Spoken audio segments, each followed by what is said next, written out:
بات کرنے کے لیے ہمارے ساتھ موجود ہیں خرم دستگیر خان صاحب، سابق وفاقی وزیر ہیں اور سینئر رہنما نون لیگ کے۔ یہ اس وقت کا بھی حصہ تھے جس نے بھارت کے ساتھ 4 روزہ لڑائی کے بعد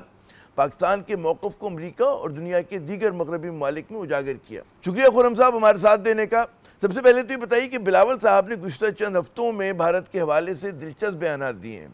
تازہ ترین ان کا الجزیرہ کو دیا گیا انٹرویو ہے جس میں انہوں نے فرمایا کہ جی بطور کانفیڈنس بلڈنگ پاکستان کو حافظ سعید صاحب اور مسعود اظہر صاحب کو بھارت حوالے کرنے پر اعتراض نہیں۔ کیا ہم اسے حکومت پاکستان اور آپ کی جماعت کا بھی موقف سمجھیں؟ جی، اس کی تو ابھی حکومت کے ساتھ اور ریاست کے ساتھ گفتگو ہونا باقی ہے کہ کیا اس سٹیج پہ پاکستان یہ قدم اٹھا سکتا ہے۔ میں صرف ان کی جو گفتگو ہے اس کا بیک گراؤنڈ آپ کے ناظرین تک پہنچا دیتا ہوں کہ جب جس وفد کی وہ قیادت کر رہے تھے اور میں بھی اس کا حصہ تھا، تو ہمیں ان جن ممالک میں ہم گئے، امریکہ میں اور برطانیہ میں اور یورپین یونین میں، تو وہاں جو ہمیں معلوم ہوا کہ ہندوستان کا جو وفد تھا اس کی طرف سے کیا آرگومنٹ دیا جا رہا تھا، تو ہندوستان کا تمام آرگومنٹ جو ہے وہ ماضی سے متعلقہ ہے۔ 2008 سے 2008 میں یہ ہوا، 11 میں یہ ہوا، 12 میں وہ ہوا، جبکہ ہم تو دنیا کی توجہ اس پر دلا رہے تھے کہ ہم تو امن چاہتے ہیں اور اس کے لیے ہم نے پوری کوششیں کی، اور ہم نے اس میں جو امریکہ نے اس میں قدم اٹھایا تھا اور ہندوستان نے اس کا ساتھ دیا، دوسری مغربی طاقتوں نے فائنینشیل ایکشن ٹاسک فورس میں، فاٹف میں، تو پاکستان نے پورا اپنا مقدمہ لڑا ہے اور پاکستان الحمدللہ باعزت بری ہوا ہے۔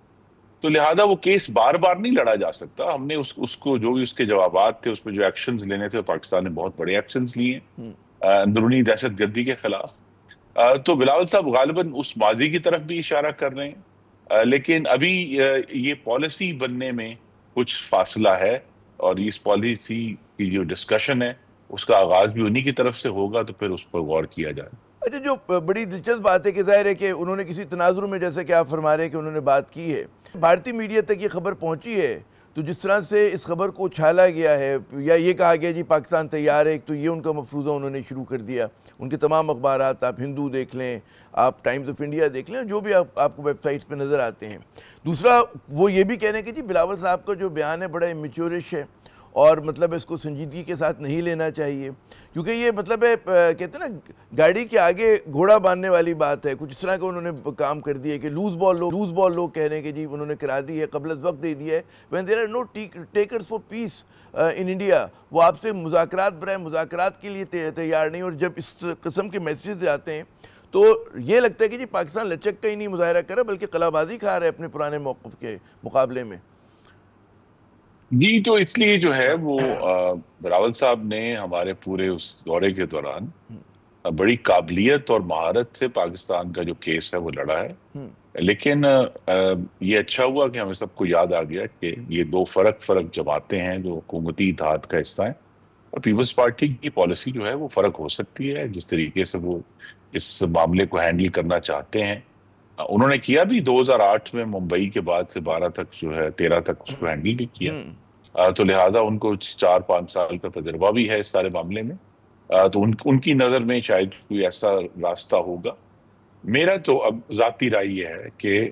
پاکستان کو اب کسی بھی قسم کی جو صفائی دینا ہے وہ بند کر دینی ہے، اور ہندوستان کو پوائنٹ آؤٹ کرنا ہے، اور ہم نے کیا بھی اپنے دورے کے دوران، بلاول صاحب نے خود کیا کہ ہندوستان جو ہے پاکستان میں دہشت گردی کروا رہا ہے، ہندوستان پاکستان کے اندر ایک قتل کی کیمپین، جو کرائے کے قتل ایسیسینیشن کیمپین ہے وہ چلا رہا ہے، اور اس کو خود اس کا وہ اعتراف بھی کر چکے ہیں، اور ہندوستان نے جس غیر ذمہ داری سے یہ جنگ بھی لڑی ہے جس میں انہوں نے براموس میزائل کا استعمال کیا ہے، تو ہندوستان ایک غیر ذمہ دار اور انگریزی میں لفظ ہے ریویژنسٹ پاور بن چکا ہے، جو بین الاقوامی قانون سے باہر اپنے آپ کو لے گیا ہے۔ تو یہ ہمارا کیس تھا، اور ہم نے کہا کہ ہم تو امن چاہتے ہیں، اور اس معاملے میں یہی چاہیں گے کہ بجائے یہ کہ ہم ماضی کی جنگیں لڑیں،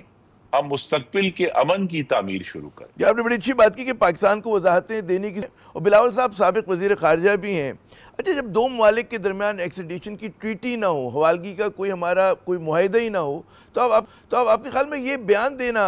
اگر آپ وزیر دفاع رہ چکے امنگ سینئر پولیٹیشنز ہیں پاکستان کے، کیا کہیں گے؟ آپ کا کیا تبصرہ کیا ہوگا کیا ریسٹرین کا مظاہرہ کرنا جی چاہیے میں جب تو آپ بین الاقوامی پلیٹ جی فارم میں سے تو بات کر رہے ہوں؟ یہی کہوں گا کہ وہ ان کو ضرور اس بات کو کلیریفائی کرنا چاہیے کہ یہ ان کی پارٹی کی پالیسی ہے، اور اگر ان کی پارٹی کی حکومت آئے گی تو وہ غالباً اس پالیسی پر عمل کریں گے، لیکن یہ حکومت پاکستان کی اس وقت کی پالیسی نہیں ہے۔ جب تک تو وہ ہمارے وفد کے سربراہ تھے اور بڑے قابل سربراہ تھے، انہوں نے حکومت پاکستان کی نمائندگی کی، لیکن اب جب کہ وہ واپس آ کر اپنی پارٹی کے چیئرمین کی حیثیت سے انہوں نے اپنے کام کا آغاز کر دیا ہے، تو وہ اپنی پالیسی بیان کرنے میں آزاد ہیں۔ لیکن حکومت پاکستان اگر وہ چاہتے ہیں کہ حکومت پاکستان بھی یہ پالیسی اڈاپٹ کرے، پھر انہیں باقاعدہ طور پہ اسے پروپوز کرنا ہے، اور اس کے لیے پھر ایک طویل گفتگو حکومت کے اندر درکار ہے، کیونکہ یہ سبق تو یہی ہے کہ پاکستان نے جس طرح اپنے ایٹمی ڈیٹرنٹس کا دفاع کیا ہے،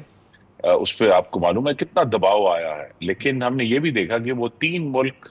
جنہوں نے مغربی دباؤ کے تحت اپنے ایٹمی پروگرام ختم کیے یا کم کیے،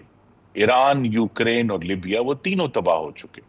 تو لہذا پاکستان نے کو مغربی دباؤ سہنا آتا بھی ہے، بڑی مشکلات کا ہم نے سامنا بھی کیا ہے، لیکن بہرحال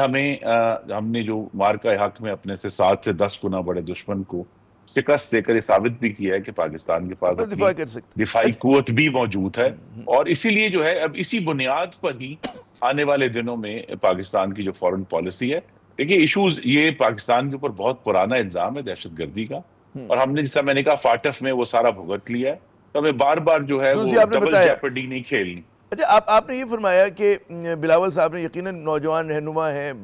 تعلیم یافتہ ہیں، اچھی انگریزی بولتے ہیں، اور آپ نے بالکل کہا کہ قابلیت سے انہوں نے پاکستان کی نمائندگی کی۔ ایک اور بیان جب وہ نیو یارک میں تھے اور اس میں انہوں نے مطلب جون کی بات ہے، آپ ان کے ساتھ ہی تھے، کہ اس میں انہوں نے کہا جی را اور آئی ایس آئی جو ہے وہ دہشت گردی کے خلاف لڑائی میں ایک دوسرے کے ساتھ تعاون کریں۔ پھر ابھی انہوں نے اسلام آباد میں بھی ایک تقریب سے خطاب کرتے ہوئے، کانفرنس سے خطاب کرتے ہوئے کہا کہ جی پاکستان اور بھارت کو دہشت گردی کا مقابلہ مل کے کرنا چاہیے، شراکت داری ہونی چاہیے بڑے پیمانے پہ۔ اب آپ کے خیال میں کیا اس بیان کو سنجیدگی سے لینا چاہیے؟ وہ میرے ایک دوست نے اس پہ اچھا جملہ کہا کہ بھئی وہ یہ ہے کہ آپ کہہ رہے ہیں ابلیس اور حضرت جبرائیل جو ہیں دنیا کو سدھارنے کے مشن پہ اکٹھے نکل پڑے ہوں، جبکہ دہشت گردی کی تعریف دونوں ممالک کی الگ الگ ہے۔ جو ہم جس کو دہشت گردی کہتے ہیں اس کو بھارت کے جو یوٹیوبرز ہیں، اخبارات ہیں، ان کے آفیشیل جو ہیں وہ کہتے ہیں کہ جی جنگ آزادی ہو رہی ہے بلوچستان میں خاکم بدہن، اور جو ہماری تعریف ہے مقبوضہ کشمیر کے والے سے وہ بالکل جدا ہے۔ تو اس بیان کو کہاں لیں گے آپ؟ اور را اور آئی ایس آئی کا تعاون مطلب ہے کیا یہ اس میں کلیئرنس تھی؟ یہ پوچھ کے گئے تھے آپ لوگ پنڈی سے، آپ لوگوں کی فورن آفس نے کہا تھا کہ یہ بات کی جائے؟ نہیں، دیکھیے اس معاملے میں بلاول صاحب نے احتیاط کا مظاہرہ کیا، یہ کوئی آفر نہیں تھی۔ انہوں نے کہا کہ بجائے یہ کہ ہم دونوں ایک دوسرے کے خلاف دہشت گردی کے الزامات لگاتے رہیں، کیوں نہیں ہم مل کر دہشت گردی جو سب ملکوں کے خلاف ہو رہی ہے اس میں ہم تعاون کریں۔ تو یہ ایک ریٹرک تھا، انہوں نے اس کا بڑا جو ہے وہ مؤثر طریقے سے استعمال کیا، کیونکہ اصل جو پھر اس کا تناظر میں بتا دوں گا، یہ ہو رہا تھا کہ جب کسی ملکوں میں پاکستان میں یا ہندوستان میں کوئی ایسا واقعہ ہوتا ہے تو کوئی ایسا فورم ہونا چاہیے جہاں جو ملک ہے وہ اپنا کیس لے کر جائے، اپنے ثبوت لے کر جائے، اس سے پہلے کہ وہ ایک دوسرے پر میزائل داغنا شروع کر دے۔ اصل تو ہم یہ چاہتے ہیں کہ جنگ نہ ہو، اور اس کا دہشت گردی کا کوئی آپس میں ایک کم از کم چلے تعاون، نہیں تو انڈرسٹینڈنگ تو ہو کہ بھی اس کا منطقی تجزیہ اور منطقی جو اس چیز کی ذمہ داری کا جو تعین ہے وہ کیسے کیا جائے گا، بجائے یہ کہ دونوں ممالک جو جوہری طاقتیں ہیں ان کا آپس میں جو ہے جنگ کرنا بہت ہی خطرناک جو ہے وہ معاملہ ہے، اور اس کو بہت ہی سنجیدگی سے اور بڑی متانت سے لینا چاہیے۔